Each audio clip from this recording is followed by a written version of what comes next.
What's going on, YouTube? And welcome back to Goal Line Hockey. It's your boy Kevin Forte, and we are taking a look today at the New York Rangers Kaapo Kakko. I know there's been a lot of struggles with first overall pick in the 2020 NHL draft for the New York Rangers, Alexis Lafreniere, but now he's been starting to pick things up. So now it raises the question, what's going on with Kaapo Kakko, who has had a really tough start to this season?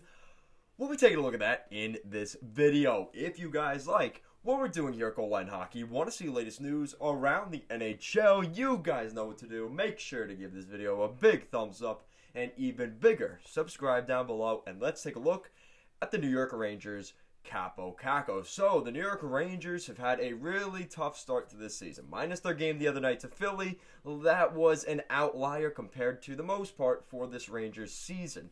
And that raises another question, which I'll get to at the end of the video. But the New York Rangers going into this season, there was a lot of New York Ranger fans that felt, hey, listen, we had the first overall pick in 2020 and the second overall pick in 2019.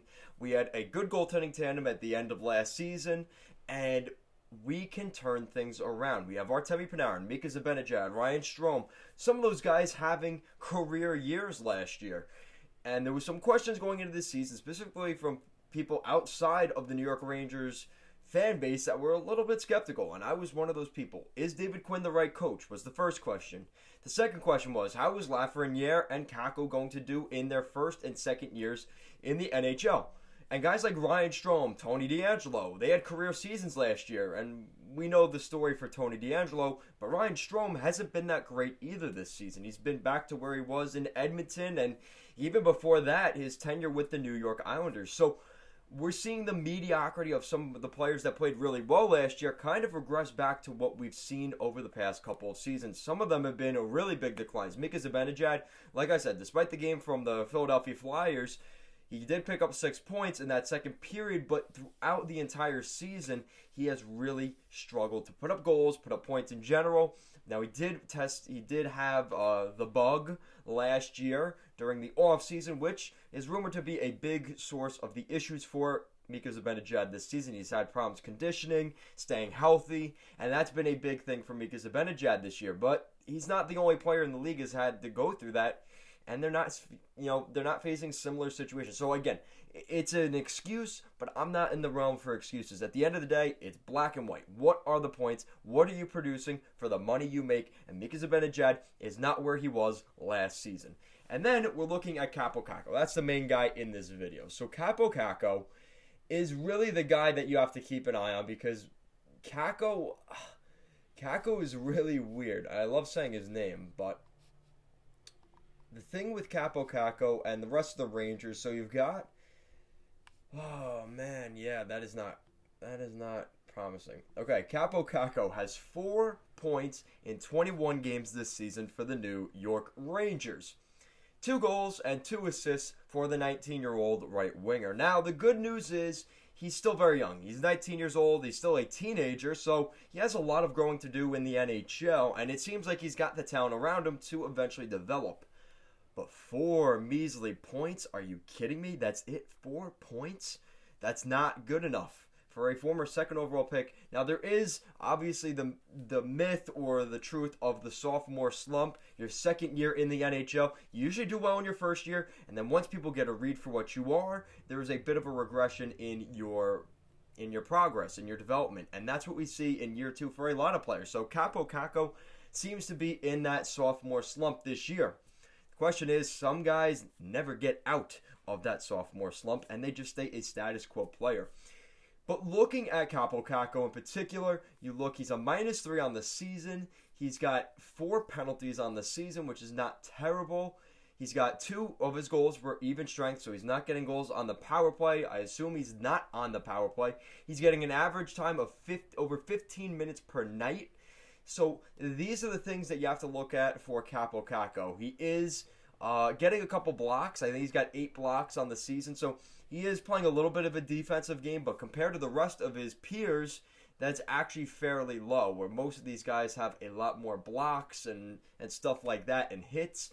So Kaapo Kakko, he's got 11 hits, 8 blocks. So if he's not producing on the score sheet, is he producing in other areas at the very least? Kaapo Kakko is a New York Ranger to be a goal scorer. And he's not doing that right now. So the Rangers got to figure out their situation with Kakko. I think it's interesting. They brought it up last week in a Larry Brooksy article, which I thought was interesting. But like I said, the Rangers, they're in a retool. So the fact that they're not doing well this year doesn't really surprise me. But I think we're going to see some changes in the offseason. And I think from the Philadelphia Flyers game the other night, that has to make things a little bit more concerning for David Quinn and his coaching staff. So basically, if you don't know the whole story, before their game against the Philadelphia Flyers, the entire coaching staff had been getting tested, and they were testing positive for the bug.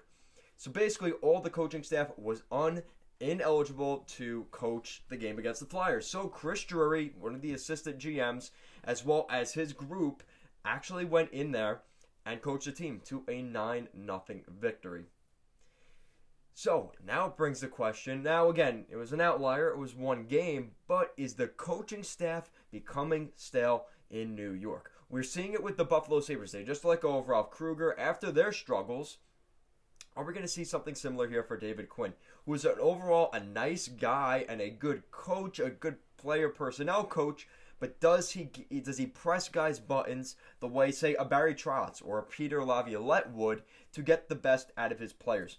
And I hate to say it, we're not seeing that right now out of David Quinn. I think he's been a good head coach for the Rangers during their window that they're in. But if they want to become a true Stanley Cup contender, call me crazy, but they have to move on from David Quinn. And at the end of the day, I like him. I think he'll find another job somewhere else, possibly San Jose, potentially LA, Anaheim, those teams. I think would be interested in a guy like David Quinn if things don't work out in New York. Now, I hate to say the death sentence before it's even been written for a guy like David Quinn, but based off of the history, based off of what we've seen even this season, the Rangers have not met expectations. And in my opinion, I think they are where they should be. But I think for the Ranger fans, the expectations were higher. The question is, what does management think? Did management expect this little bit of a regression from last year?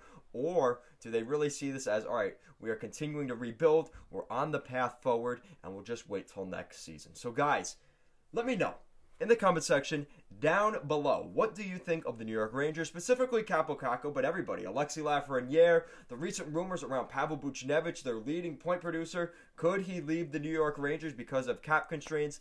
Let me know your thoughts in the comment section down below. And if you guys like what we're doing here at Goal Line Hockey and want to see the latest news around the NHL, you guys know what to do.